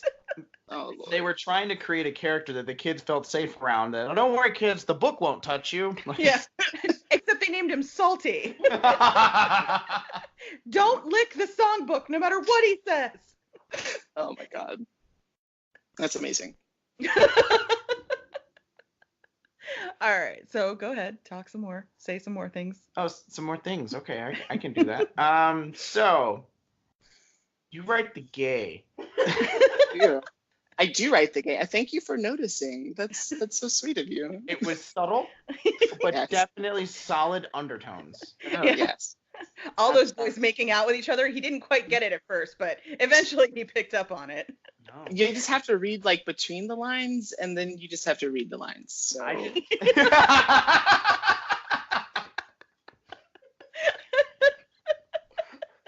Best advice ever. You should start by reading the lines. And then once you get past that, if you can then dive into the subtext, but it helps if you have the text first. Yeah. I think that's a problem a lot of people try to have. Like, let's talk about the context of this. It's like, have you actually fucking read it? No. Oh, no. Okay, then no. Then we don't need to talk about the context. Let's just talk about text. I wonder Yes. how many like old school authors would like come back from the grave to listen to like some pretentious ass professor like, so what they meant was that this was an idiom description of industrial revolution in the 1800s, and it's like it's the poem See Spot Run. I fucking saw a dog when I was like 9. Like, See Spot Run. Like, what the fuck is wrong with you people? I feel like Shakespeare would Yes. piss himself with laughter if he knew that the shit that he wrote is so still prevalent today in classrooms, in the expressions we use. Like, I think he would just fucking die. Oh, absolutely. He is dead. I was like, did you just fucking die, Zach? Like, you literally just zoned out on me so No. hard. I was making sure that I'm petting the cat's face and not its asshole, because I've done that before, blindly petting a cat and found out I was finger banging the cat. Hey, look, that YouTuber just got in big trouble for having, and literally had to apologize for joking that he fucked his cat. So, Shane Dawson. Yeah. Oh no. He is like the most problematic sometimes, and I'm like, honey, you just need to get your shit together, please. Well, he's Because gotten you're- so much better, but he said I it like know. 6 years ago, and then he Yeah. had to do the video of shame where he was like, I can't believe that 6 years after I said something this stupid, I have to go on record as saying I never fucked my cat. He's like, I didn't fuck my cat. I would never fuck my cat. I This love is- my cat, but not in that way. Yet you guys are letting Logan Paul come back onto the scene. Fuck you. Oh God. Oh, Fuck God. Logan Paul. Fuck him. He's disgusting. Yeah. Yeah. No, Shane Dawson, it's so funny. My favorite Shane Dawson story is that someone bought me his book of essays or whatever. He wrote a book of essays? And yeah, he wrote a book of essays, and it's Didn't he write a honestly movie? maybe, probably. so. Who hasn't written a movie? Let's be I honest. know, right? It doesn't everybody Right. have a screenplay in Hollywood? Yes. But literally someone gave me this thing, was like, hey, this is Shane Dawson's book. You should love this. And I was like, oh my God, thank you so much. And I never fucking read it, and I gave it to the library, and that's the end of my story. So Were they like, oh my God, you would The love this end. because Shane Dawson's kind of gay and so are you? Like, yeah, what like it literally, relation? Like, you don't, it would literally- you, why would you specifically love Shane Dawson? it was the gay gift. Like it literally is like, they're like, we don't know what to get you. This is gay. You're gay. Here, take this. They're Googling gifts for gay. Yes, It was like literally. a gift, if you will. A Yes. Agaped. I stood agaped. No. He's like, oh no. That makes you feel some kind of way that is dirty. I don't like that. He's like, I have to shower now. Thank you. Can that be a thing? Like gapting? I mean, I'm sure if you look on Urban Dictionary, it probably already Yes. You know what?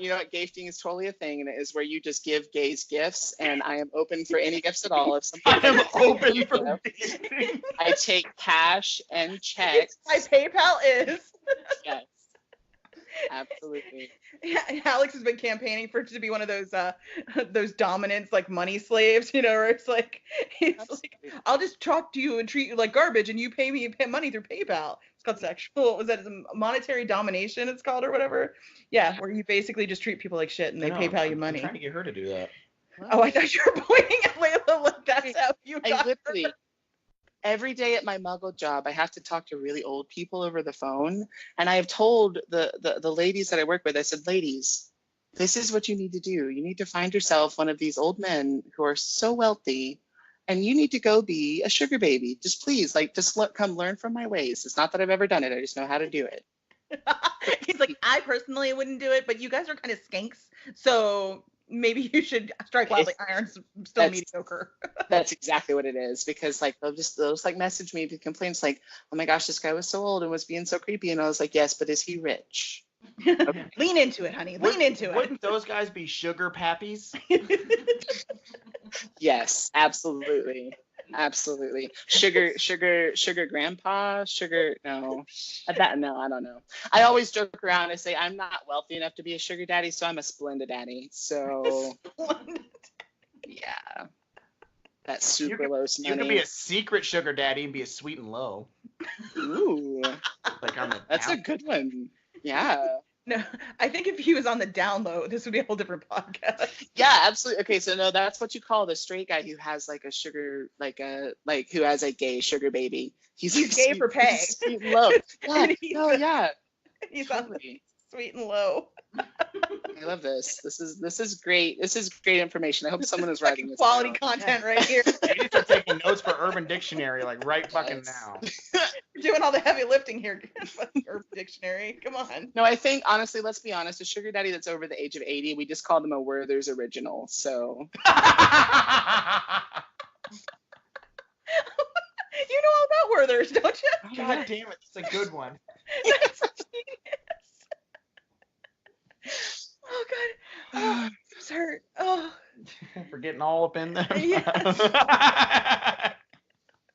It's the biggest ab workout I've had in 3 years.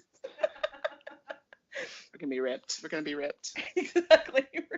If laughing did burn calories. Laughing? Hi, what's happening? Oh, there's a cat on my shoulder. Okay. Hi. She I have to get back here. The look on her face was, Are you okay? Are you gonna talk?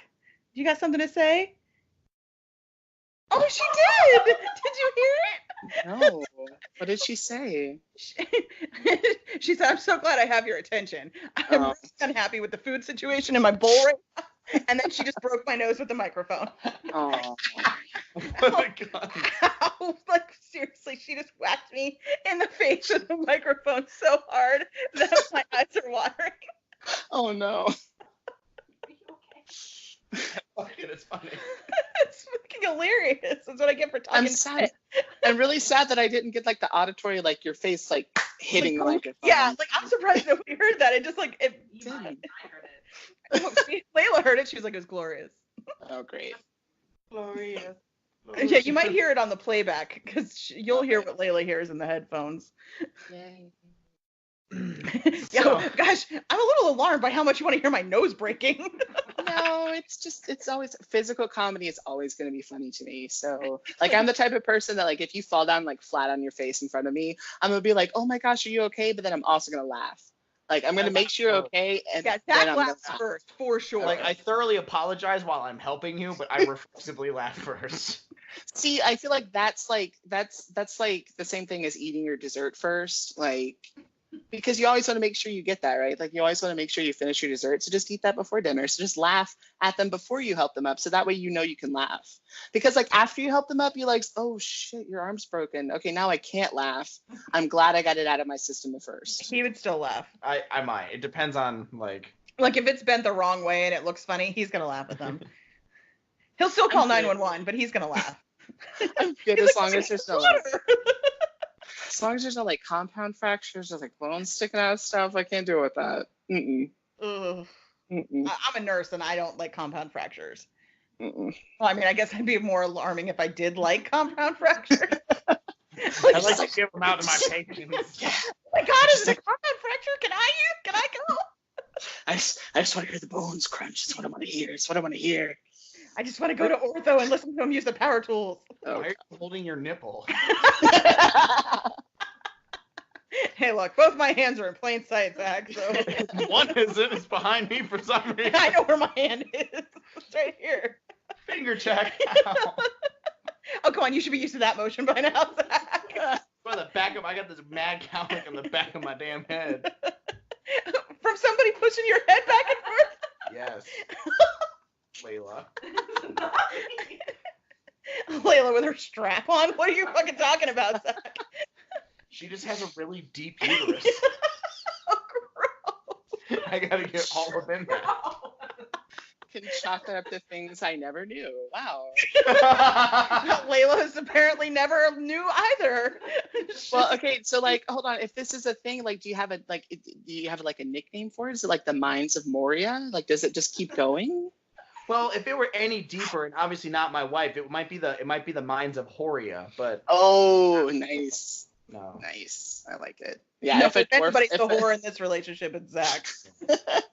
I'm very if a lucky. dwarf runs out, it's fine. It's normal. Just let it happen.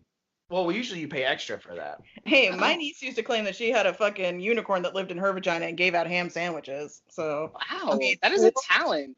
not completely out of the realm of You possibility. need to step up your game. Like ham sandwiches and You talking to Layla? what you got all up in there? Apparently, she's got dwarves. You're never gonna need to find out. She's like, you'll never know. God damn it. 3 interviews in and you've already lost sex privileges. Lasted a lot longer than I thought it would. Honestly, I'm surprised as well. It was a good run. So, can you ask him some actual author questions? I'm trying. No, you're not. Tell us about your Yeah, tell us about your book. Plural. Okay, Sir. sure. Sir. My one. books. Yeah, okay. The first book that I had published was called There Goes Sunday School. And that is a story about a 16-year-old boy named Mike Hernandez. And he is, of course, in the closet. He goes to a very conservative Christian school. His parents are very involved in the church. His family's involved with the church. He lives in kind of like a rich, uppity neighborhood of Atlanta. And he has to express himself some way, so he does that through his art. So he is a sketch artist and really enjoys doing that. And so his kind By of the way, he sketches porn. yeah, so he's like Dude, secret desires. He kind of he definitely does that. So that's You're kept in burying like the lead here, kid. Like, yeah, absolutely. He likes to draw dicks. No, I'm just kidding. Well, no, I mean that's like I mean, teenage boys draw dicks on everything. You'd think they were all gay. It's true. But yeah, so he keeps that a very special part of his sketchbook that he carries with him at all times. And one day in the middle of Sunday school, that sketchbook goes missing. So leads to him starting to freak the fuck out for a minute. And then it ends up turning back up in the hands of the pastor's son. So that whole situation sparks a relationship between the two of them. It starts out as friendship and then bleeds into something more. And some shit goes down. So yeah, you'll have to just and find out what happens. Yeah, literally, like Sorry. that whole story blows the fuck up. It's funny. I'll be like, Blows, goes down, gay. Yeah, porn. blows. Come on, guys, you're in. You know it. Yeah. Pick up the book, read it. you know it. Yeah. I will say it is YA, so it's not that smutty as much as Martina's like, I could use a little more smut. And I'm like, okay, Martina, I'll try. That's Tina. On dick. Okay, my version of smut for YA is like, okay, I need a little more longing gazes, and can you, like, I don't know, hands brushing? You can't just be like, hey man, what's up? Hey man, what's up? 6 chapters later, they're boning. I'm like, wait, when did that happen? Wait, I need the falling in love part first. You are perfectly describing my manuscript. Thank you so much for just airing that out for everybody. It's 6 chapters of just people locking eyes and saying sup. That's it. That's what it is. Honestly, I feel like that's a lot of high school relationships in general. It's like, sup, want to bang? Yeah, let's do it. I got a Okay. truck. Exactly. That was all of Zach in high school. He literally had a truck, and that was his like. That was his pickup. Zach literally fucked every one of Layla's friends ever. Not ever. Not ever. She's got some new ones that are safe. Wow. You want to go ahead and list them off? All of them. I was gonna say, I would like to think that they're all safe, seeing as how you're married now. But that's what I meant. Though her male friends are probably still on the table. Or under the table. Yeah, it's okay. Yeah, she's like, I don't care. That's not the same thing. One of these days you'll come out. It'll be fine. I'm totally with it. We'll just. We're just gonna go on as we are. She's like, you'll be Jack and I'll be Karen. Oh. It is what it Does that make me Will or Grace? Yeah. Yes. Sometimes I'm Will, sometimes I'm Grace. Yes. And you're all the time Martina, so there you go. It's true. I don't know if that's a good thing or a bad thing. I guess it varies day to day. Well, it's what we're stuck with, so we gotta love it anyway. So Hey, listen, I control your contract, kid. that's true. Wouldn't get What? so I said we- specific right now. I was gonna say, what was that, Junior? Exactly. So yeah, that's my first book. My second book is called Lock and West, and it is a dual perspective YA novel about two boys in the Atlanta area. Oh my God, it's almost like I live in Atlanta. Why would I write this? And they are pretty much almost polar opposites. So you have West, who is he's from the affluent side of town. He's a child of two very neglectful but very wealthy parents. He's very privileged, and he kind of knows that, so he tries to, not be a dick most of the time. But yeah, so that's him, and he is out and proud and loves theater and loves to just be obnoxious and a 16-year-old. And then you have Locke, who is just recently moved to Atlanta from the Seattle area with his mom. His dad has recently passed away. There's some bad blood there that you kind of figure out as the book progresses. His mom is kind of a train wreck of a person who's trying to keep her family together in a lot of unhealthy ways. And he himself is not... I think neurotypical is the word to describe it. He's not neurotypical. Yeah, Martina, back me up. Yeah, he's definitely on the spectrum, I would say. Yeah, absolutely. He's on the autism spectrum for sure. Yeah, so he deals with a lot of anxiety, and kind of how he copes with that is through a couple of different things. Like he counts things as he gets nervous. So a lot of his internal monologue, you'll actually see him counting things and see how he likes to count. And yeah, it's kind of, yeah. He's anyway. He's one of my favorite characters. I love him. Yes. So you've got them, and they both end up in the same high school together, and both end up entangled in each other's lives through a variety of messy situations. And yeah, so it's just learning how, for West, it's learning how to deal with his past so that he can have a future with Locke, and for Locke, it's dealing with his present essentially and who he is as a person. And yeah, there's just a lot of angst and a lot of sweet moments and some really funny supporting characters. And that one's got a lot of trigger warnings. It's one of my favorite books, obviously. Oh yeah, lots of. Please read the trigger warnings. There's like 8 of them. So I did not pull any punches. Where do you get your inspiration for writing gay books? Well, I'm really gay. No. Yes, absolutely. No, I am. So no, I literally do feel like that though. So it's like, okay, so I was a late in life gay. I call myself. I didn't. Only 25. I'm not 25. I am 27. Thank you very much. Okay, fine. You're 27 27. like, Yes. oh my god, like late in life. Like, Yeah. your life isn't even like a It's quarter of the way true. over. Yeah. I mean, I did. I came out when I was 25. For the first. I didn't know that. Yeah, like I came out. I'm telling you, it was A girl. It was late in late. life gay. Wow, It like was so you around- came out like right about the time I signed your contract? Well, yeah. Well, right around. So, like fully out and about, like in 2016. So yeah, like a year before we met. So, yeah. So anyway, so like that, like it had been building up and there for like a while, right? So I haven't been able to express my gay self, and so I feel like, honestly, I feel like why I started writing was I just had to get that out. Like it had to go somewhere, and it wasn't getting out into the world. So I had my computer, and I would just write. So I feel like that's where I draw a lot of my inspiration for the first couple books that I wrote, and then now as I go, like I really want to write just everyday life, essentially. Like it's so funny, like when I sit down and I'll be Did talking you about, say everyday life or every gay life?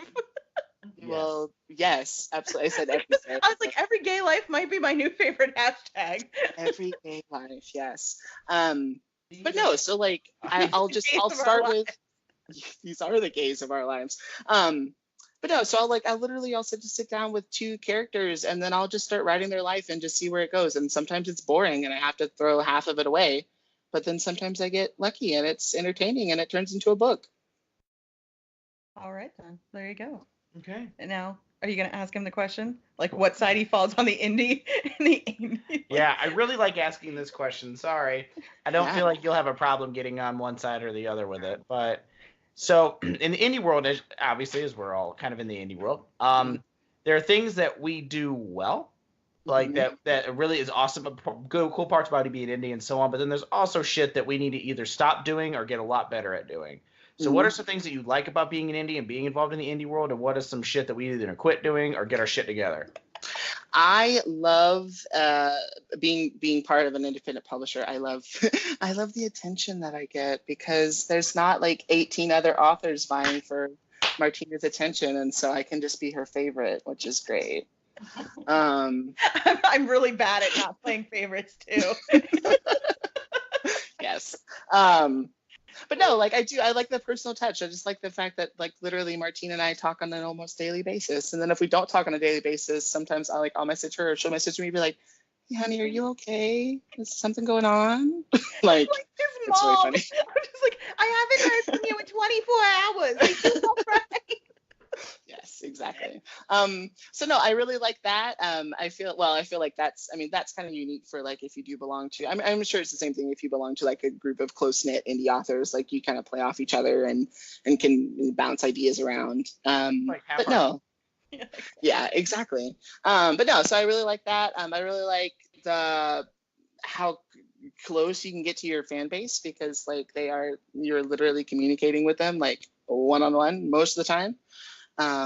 Which there's not that lofty like podium in which you set the author on that can happen in some of the traditional publishing world. So yeah, there's none of that in this. Yeah, exactly. Well, yes, yeah.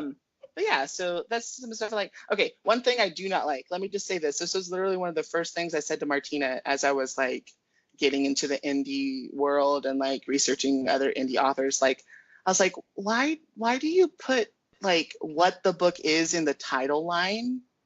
Like I was looking at a title on Amazon. It said something like, it was like the title of the book, and then in parentheses it was like a reverse harem, supernatural, ghost thriller story, YA, blah blah blah blah blah. And I'm like,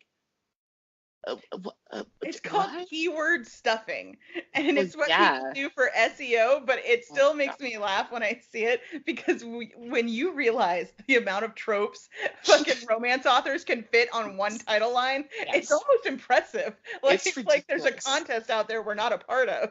Yeah. And I was like, this is like I as a reader, like first of all, like half the fun for me when I pick up a book is like, oh, what's this about? Like I'll thumb through the first few, like the first chapter and be like, oh, okay, yeah, this is gonna be really fun. But like you just smack me in the face with it, like just whipped out your dick and hit me yeah, with it. like So literally, like aggravated. yeah, like You're too aggressive. unzipped your 12-inch long title, just smack me in the face right now, okay? I was not ready for that. Let's be honest, it's more like 6.5. Yes, absolutely. But no, that was like a weird pet peeve that like from the very beginning I was like, I don't I do remember him asking me about that. And it's funny because Ray Wagner and I used to joke all the time about like all the dumb romance tropes, because like when Ray and I first met, she and I used to talk about how everybody was like a billionaire. Everybody was like a shifter. Everybody was like somebody's stepbrother or whatever. And we were like, we're going to write a book called The Werebear Millionaire. No, like, it's true. No, there's one that's like that. It's like the yes, we found out it actually the already Bear Millionaire. existed. Yes, this is a It's real called thing. The Werebear Billionaire. And Oh it my God. exists. Yeah. And we were like, it's gonna be like a stepbrother sport romance shifter MPreg. Like it was just gonna be like everything you could What possibly was that stuff one in. author we found those books where it was like Trump fucks a tree? Oh, that's Chuck Tingle. Like now you have to that's understand. fine. Satire. Right, it's satire, but Chuck Tingle is also schizophrenic. So his son writes it. No, he writes it. His poor son edits and markets it, and it actually saved their lives because he couldn't hold down a job because he had to take care of his father, and his father was obviously far too gone to actually hold down a job. And when he found these manuscripts that his father was writing, like he didn't realize his dad was putting them up on Amazon, but his father was making money at it, but he had no like financial info in there. Like, so all the money was just kind of just accumulating, and he saw an opportunity and he took it, and it saved their lives. Yeah. I know. His father literally wrote them out of poverty with gay porn.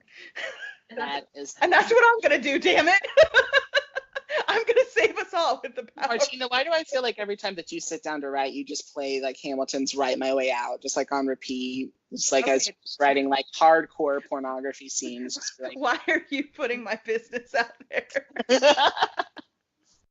I feel attacked right now. I listen to Hamilton far too much. I listen to it at least 2 or 3 times a week.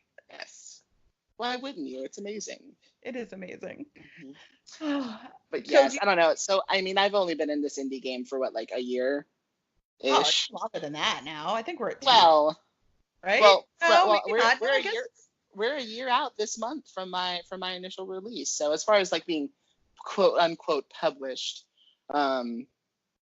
I mean, yeah, we're I in guess a year. it's true. You put out 2 books in 1 year, but we had your contract for like 6 or 7 months before we. Yeah, because we signed in October of 2017 and book released in June of 2018. So we had like 6 months. October of 2017. It was a Tuesday. At 3:14 p.m. I was literally sitting at a Starbucks thinking, "Oh my God, what is this?" Yes. I remember I spent like 30 minutes trying to talk him out of signing with me because I thought he was too good. She did. She went through like a whole long list. It was embarrassing. It's true. I was like, you're really good. Like, I don't like. I just want you to be very, very clear with your expectations. Yeah. And I'm like, I don't have any expectations. I'm just glad someone said okay. I'm like, perfect. Come with me. Yeah. Girl, I was on rejection like 87 at that point. Like, oof. Dumb. I just come in at the bottom and I just sweep them all up. Yeah. When they have no more will to live, I'm like, come with me. It's like the old woman that hits up garage sales, like, who would throw this out? Hey, look, I'm getting the last laugh. Believe me, his books sell like fucking candy, man. Like they fly out. He's like, yes, they do. Ha ha ha, bitches. He's sending fuck yous to 86 separate publishers. who the Candyman now? I'm sorry, I can't come to the phone right now. I'm too busy cashing this paycheck. I'm too busy making money, honey. Thanks. Playing with your phone. Stop playing with my phone. Don't touch me. Bitch, I'm not. This is an extension of me. Don't touch I me. didn't realize your phone was like a dick. You think everything's a dick. That's true. You're such a guy. Okay, so do you want to hit us up with your social media links so people can find you and your books? Yeah, absolutely. So you can find me pretty much anywhere at alexanderceberhart.com. That's my website. Links to my socials are down below, or you can follow me on Twitter at alexunfiltered. I think my Instagram is also alexunfiltered. I don't know. It is. And I don't remember things. Not that I'm stalking, but it is. Yeah, absolutely. It's your job. Yeah, you guys can find me. I'm not super active on most things, but that's just because I have a muggle job still and I have to sit on a computer for 9 hours a day and then my eyes want to fall out of my skull. So, you know how it is. Yeah, none of us are very active except Zach, who makes Layla pretend to be an Instagram husband. Amazing. He's like, where do I get one of those? No, I'm not gonna lie. My boyfriend is like the brainchild behind like all of my Instagram posts. So he's like I'll take a picture. I'll be like, look, honey, doesn't this look good? And he's like, no, it looks like shit. Let me take this for you. And I'm like, okay. Well, that's the key to a good relationship. It's like, oh God, no, you're terrible at this. Just give me the phone. Yeah. Sometimes Layla will Let me take drive. pictures and it looks like I was just fucking sitting there licking windows or something. Most likely because he was sitting there licking a window, and she's like, honey, look at me.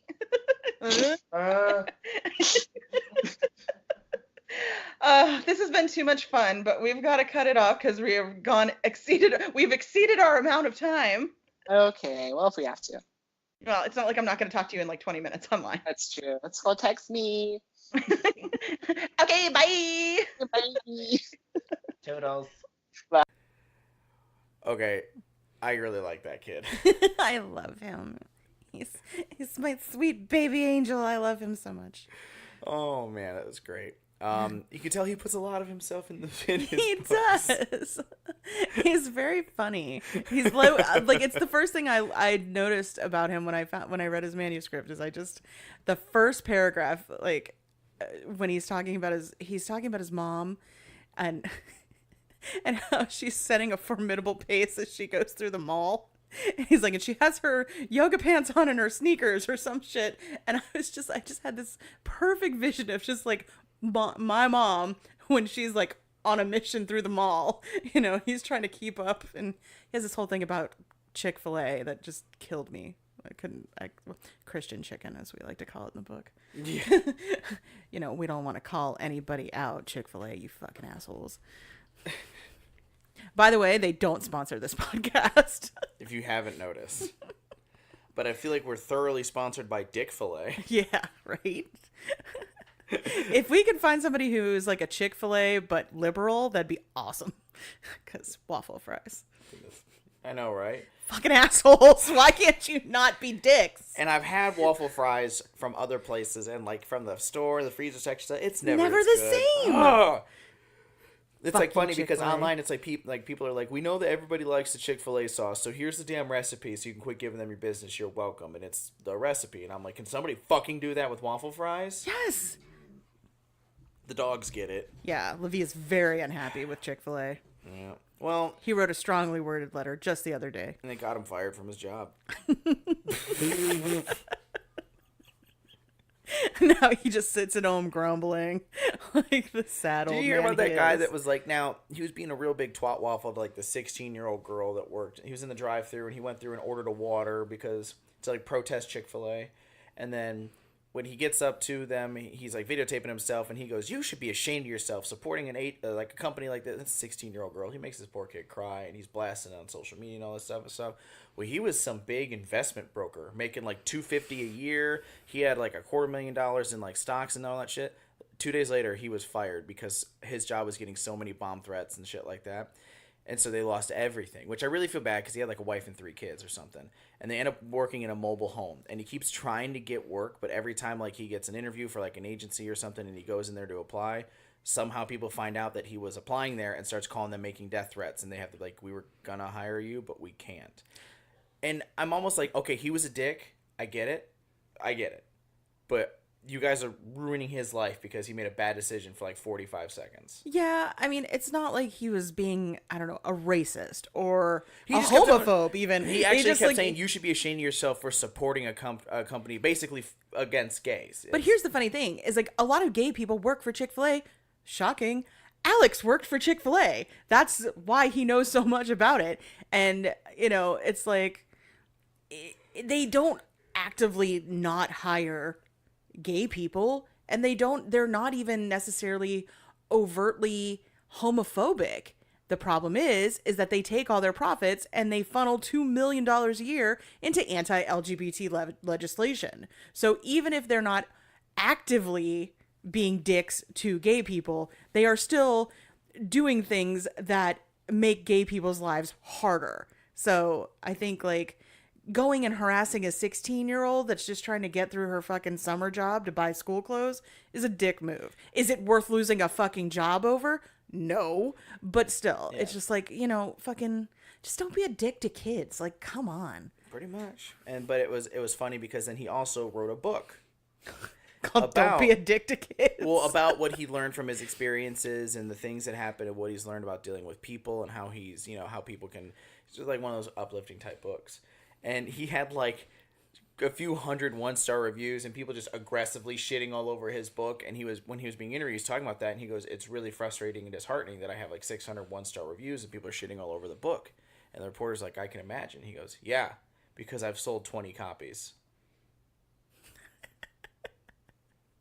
So they're shitting all over this book, and he's like, none of them have read the book because I'm only selling hard copies, and I've only sold 20 of them, and I have hundreds of 1-star reviews. I'm like, yeah. Some shit you just don't walk away from, and it's why I tell everybody, I'm like, before you fucking run your mouth, think real hard about the optics of the situation. Because he went in there thinking, I'm on the liberal side, I'm the one who's doing the right thing. But he made a target out of a 16-year-old girl. Like, you make a girl cry on social media, and you're the dick. It's just the way it is. Like that guy who fucking kicked that girl in the face. The anti-abortion. She was like screaming about like, I think it was she was pro-life, and he thought he was going to be funny and kick her cell phone out of her hand. Except he roundhouse kicked her in the face on camera. So he's in jail now. How'd that work out for him? Yeah. Bold move, Cotton. Let's see how it plays out. Because she was being very aggressive, as most pro-lifers are when they're protesting, and she was just being, as annoying as it is, and we might want to do it. If somebody's just verbally being a dick like that, never put your hands on them. No. What the fuck is wrong with you? No, and I you could almost see the wheels turning in his head a split second before he did it. But the minute his foot connected with her face, which granted looked hilarious. Sure. It was just like he came back up and he was just like, oh shit. And then that was it. It was on like Donkey Kong. He just fucking took off. Because I'm sure there was an ass whooping waiting for him after he connected that hit. Yeah, that was just like... You got about 300 right-wing rednecks get ready to beat the shit out of you. Always, always, always consider the optics, please. Like, you're the sympathetic one until you kick a girl in the face. It doesn't matter what side, if you're on the right side or not. It's just like these I watch these riots in Portland, Oregon and things like that, and they, very, frustrated, and they're standing up against, Nazis and all that other shit. But they're out there like throwing bricks and sticks and breaking windows, and cops will show up in riot gear and they start throwing bricks at cops and all that. And then it's like, and then when they get tackled and maced and arrested, they're like, I was abused and I was hit. And I'm like, well, all right, here's the deal. You threw a brick at a cop. You're going to get your ass whooped. Yeah. I mean, yeah. I don't know what else to tell you. When I was growing up, you knew not to throw bricks at cops. I mean, I always thought that was just common sense. Like, well, there was Chris Rock had a really good skit about that. He goes, you might get your ass beat. And he's going, if you driving down the street, do 20 over the speed limit with a gun in your car and drugs and you got a warrant, you might get your ass whooped. It's such a funny skit. But anyway, I think I'm starting to ramble. We need to wrap this episode up. Alex had a fantastic interview, Alex. Thank you very, very much. It was awesome talking to you. You made me laugh, and that's always a plus for me. It's not easy to do. Yeah, right. We don't do pity laughs in this show. Nope, they're heartfelt and wholehearted. But I know that we mentioned that we were going to try to get another interview in on this, but unfortunately, it doesn't look like that's going to work out. So maybe next year. Sorry, we only do this once a year, and you just didn't make the cut. Pride Month comes once. Actually, it comes like 3 times a year, but that's okay. So you're taking away from it, Martina. But thank you guys for coming on by. Martina, you want to hit them up with our social medias? Okie dokie. You can find us on Facebook at Books and Bullshit. You can find us on Twitter at Books Bullshit P1. You can find us on Instagram at Books MBS Podcast. You can email us your fucking crazy ass stories at booksmbspodcast@gmail.com. And you can find us on Spotify, Apple Podcasts, Stitcher, and Podbean. And if you want some unique original content that I'm telling you we do not release because some of that stuff is way off color topic, go check out our Patreon. You can donate up to as little as $1. Every little bit helps. Actually, what really helps is Martina driving the 2.5 hours to come and film these things. So if you really like this content and you want it to keep going, go check out our Patreon so we can afford the gas for Martina to drive up here. Yeah. Shit's expensive, y'all. And thank you for all those wonderful Patreons thus far that are helping us and helping us keep this alive. Without you guys, this really wouldn't be a thing because you guys, again, help us with gas. You guys help us with equipment. So thank you very much. Thank you. Thank you very much. Thank you very much. All right, guys. Well, I'm going to stop doing sexy rodeo voice. You're going to start doing sexy rodeo? Your rodeo whoos. Yeehaw, cowgirl. He's going to stop fucking rodeo clowns. That's a good song. Sweeping the floor, open up the door, yeah, turn out the lights, get ready for the night.